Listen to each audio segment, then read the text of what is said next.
Nos preparamos para los viajes espaciales, conocemos los últimos avances de la medicina y nos enteramos de los nuevos algoritmos que se están usando. Activa tu inteligencia artificial, porque en Aire Fresco es hora de conversar con los expertos, junto a Polo Ramírez y Francisco Aravena. Bueno, ya estamos con Francisco Aravena para conversar con nuestro invitado de esta tarde, quien el propio Pancho va a presentar. ¿Cómo estás, Pancho? Muy bien, Polo. Oye, hay cosas súper interesantes que están pasando a nivel no solamente de lo que estamos aprendiendo y lo que hay profesionales, investigadores dedicados a descifrar cada una de las implicancias que tiene determinadas actuación de genes o de mutaciones genéticas. Hemos ido aprendiendo de eso cada vez más y con una, obviamente, correlación directa con el cuerpo humano y con las enfermedades que nos afectan. Y así nos vamos enterando y vamos aprendiendo de que muchas de las condiciones o enfermedades que nos han acompañado, no sé, por siempre como humanidad, tienen, y hay gente que está trabajando específicamente en determinar cuáles son sus raíces genéticas en algunos casos, y por lo tanto abre las puertas a unas eventuales terapias. Estamos en el estudio con el doctor Helmut Sánchez. Él es investigador del Instituto Milenio del Centro Interdisciplinario de Neurociencia de la Universidad de Valparaíso, que se ha dedicado casi obsesivamente, parece, por lo que veníamos conversando antes, a estudiar justamente esta causa genética o esta raíz genética de la sordera en particular, y particularmente centrado en un tipo de proteína. Helmut, ¿cómo estás? Muchas gracias por acompañarnos. Gracias a ustedes por la invitación. Muchas gracias a ti, bienvenido. Helmut, hablemos primero de cuánto de la sordera que conocemos, la sordera que llamamos, comúnmente como sordera de nacimiento, ¿cierto? Uh-huh. Es atribuible, que sepamos nosotros, a causas genéticas. Ya, mira, respecto a esa pregunta, hay varios estudios que se han hecho en la literatura científica, básicamente en el hemisferio norte, donde indican que la sordera congénita, la incidencia es más o menos de 1 a 2 niños por cada 1000 nacidos vivos, ¿ya? Y de estos niños que nacen con sordera congénita, si ahora hacemos el gráfico, como el 50% más o menos corresponde a causas de tipo genética, mientras que el otro 50% a causas de tipo ambiental.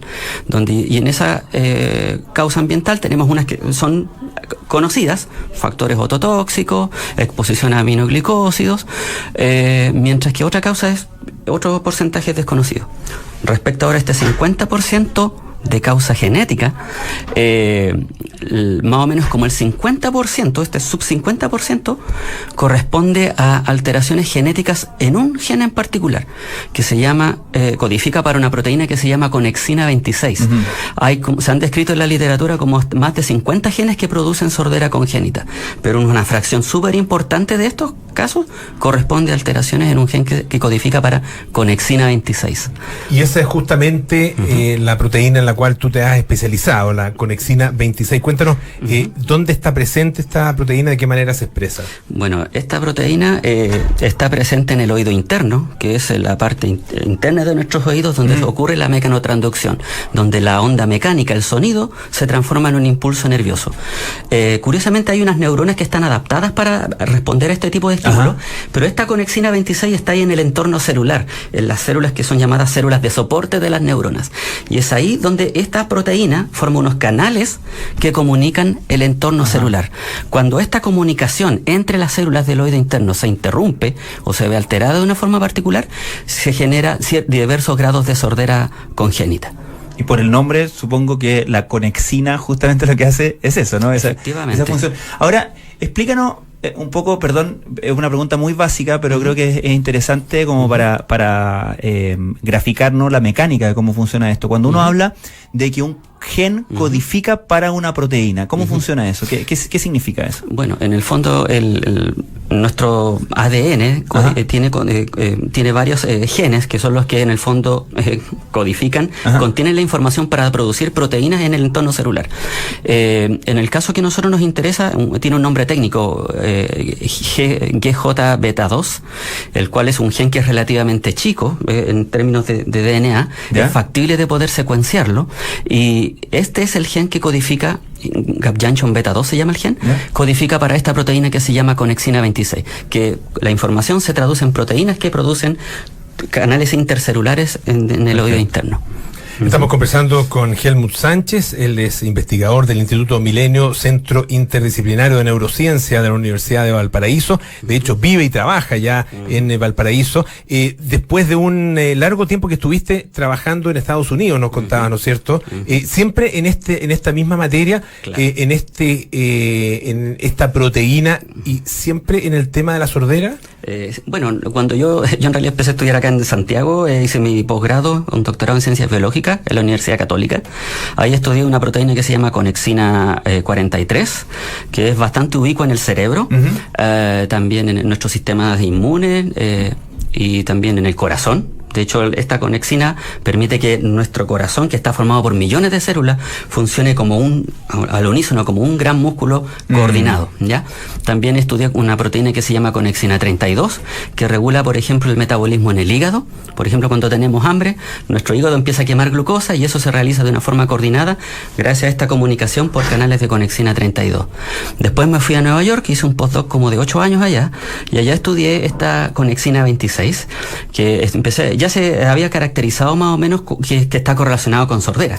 Yo estudié las mutaciones particulares que producen sordera, y así descubrimos que diferentes tipos de mutaciones producen diferentes tipos de sordera, de sordera de tipo severa, sordera de tipo profunda, otras sorderas que son de tipo leve. Y dependiendo del tipo de alteración en la proteína, se produce un diferente profile, digamos, outcome de sordera.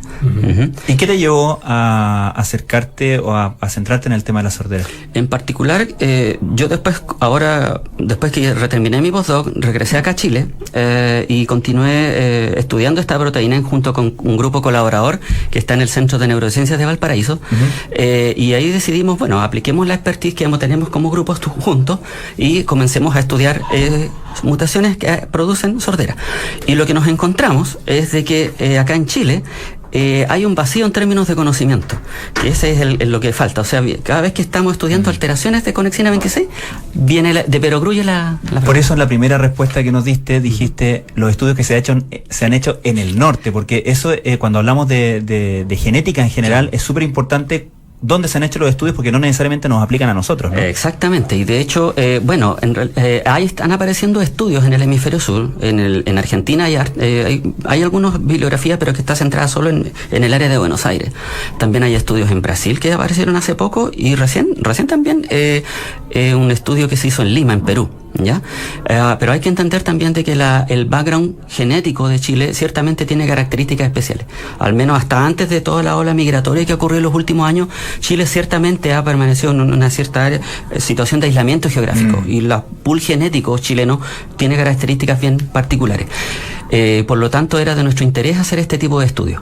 En particular, el gen de conexina 26, como ya les mencioné, es atractivo para secuenciarlo. Es un gen chico, se puede secuenciar y sale relativamente barato hacerlo.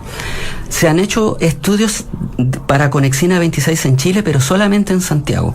Un grupo de la Universidad de Chile, de la doctora Lucía Cifuentes y Margarita Arancibia, y también acá en clínica alemana, la doctora Gabriela Repeto, han hecho estudios de conexina 26. Pero el problema es que son estudios solo en Santiago. Entonces nosotros, el Centro de Interdisciplinario de Neurociencia, en conjunto con la Escuela de Fonoaudiología de la Universidad de Valparaíso, queremos ahora hacer una ampliación de este estudio. Y queremos hacerlo ahora a nivel país.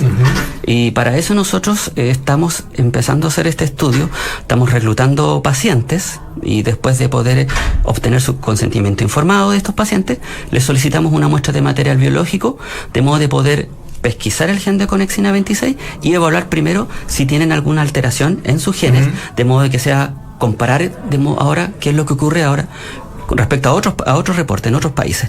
Nosotros estamos haciendo este estudio, este reclutamiento en Santiago, en Valparaíso, y estamos haciendo también los trámites para incluir Concepción. De modo que ahí ya estaríamos incluyendo las 3 grandes áreas metropolitanas de Chile. ¿Y por qué es importante tener esa diversidad? Claro, Pancho, te preguntaba, esto puede cambiar, puede ser muy diferente de un país a otro, ¿no es cierto? Pero dentro de un mismo país y con cierta homogeneidad que hay también en nuestra población, ¿de qué manera podrían cambiar los resultados en, no sé, Concepción, Valparaíso o en Santiago? La verdad, no estoy seguro si podríamos esperar variabilidades en los diferentes pools. Hay que ser claro en eso. Es algo que hay que evaluar, pero lo que sí es importante saber es de que hay mucha situación de desconocimiento respecto al diagnóstico genético en los casos de sordera congénita en Chile. Se han hecho hartos esfuerzos por parte de los gobiernos para asistir, por ejemplo, a los pacientes, a los niños que vienen con sordera congénita. Y siempre se toma como referencia estos datos que yo les mencioné, de que el 50% corresponde a alteraciones genéticas, hay otro 25% tal vez que extra, que corresponde a alteraciones ambientales, y hay un otro que es de causa desconocida. Entonces, ¿qué pasa? Cuando los niñitos, por ejemplo, vienen con antecedentes de riesgo, por ejemplo, de padres que vienen con sordera o de pacientes que fueron expuestos a algún agente ototóxico, entonces a ese niñito se le empieza a hacer tratamiento al tiro. El problema son los otros niños que no se sabe si vienen con algún factor de riesgo. Entonces es ahí donde hay un problema, una situación de desconocimiento, y que después puede tener consecuencias en el desarrollo del niño. Hay que entender de que la sordera congénita, generalmente son de tipo severo a profundo, por lo tanto esto aquí puede alterarse seriamente la función de adquisición del lenguaje de estos niños.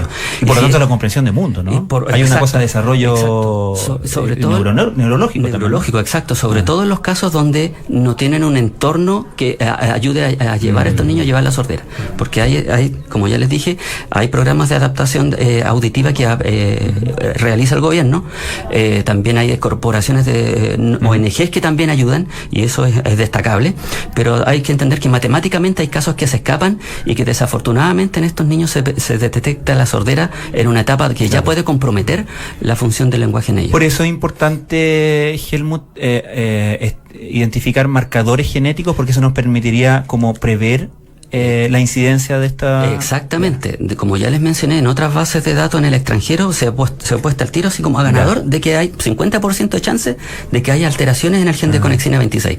Pero cuando vamos a los estudios que hay acá en Chile, hay estudios, como ya mencioné, pero solo en Santiago. Entonces, queremos tenerlo una imagen país. ¿Y qué herramientas existen terapéuticas cuando uno ve que hay que probablemente el niño o la niña venga con una alteración en este gen? Bueno, primero, antes que eso, un viejo refrán: más vale prevenir que curar. Entonces, por eso, lo primero es ojalá hacer el diagnóstico.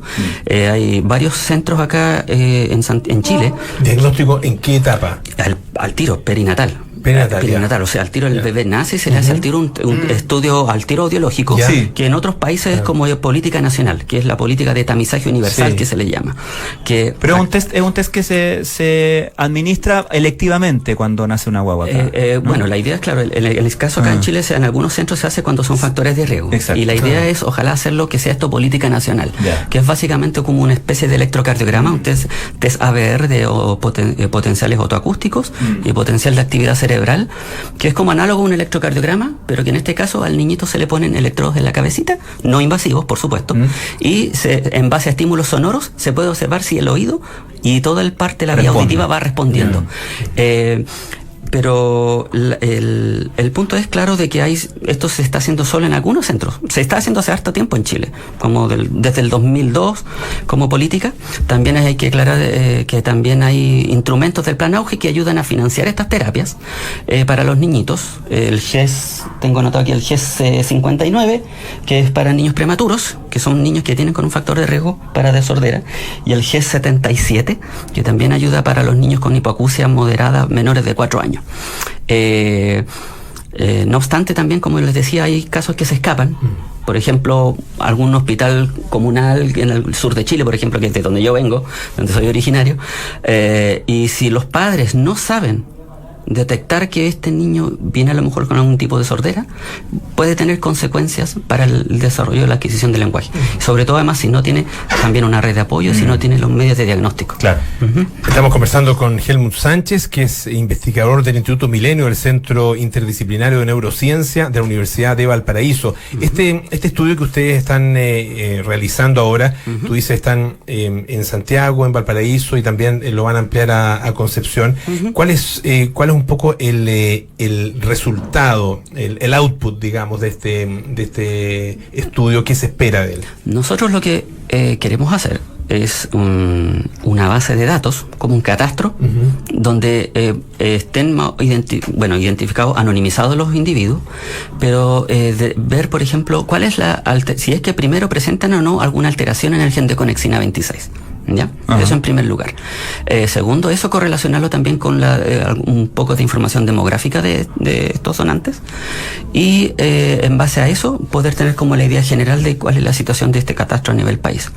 Este proyecto está financiado por un proyecto FONIS, que es un instrumento que tiene el gobierno de Chile para financiar investigación aplicada al sistema de salud público y privado, y lo estamos ejecutando, como ya mencioné, con la Escuela de Fonoaudiología de la Universidad de Valparaíso, con la profesora Elvira Cortese, y también nos está ayudando acá el Instituto de Ciencias Biomédicas de la Universidad de Chile también. O sea, es como más o menos bien multidisciplinario, digamos, el estudio.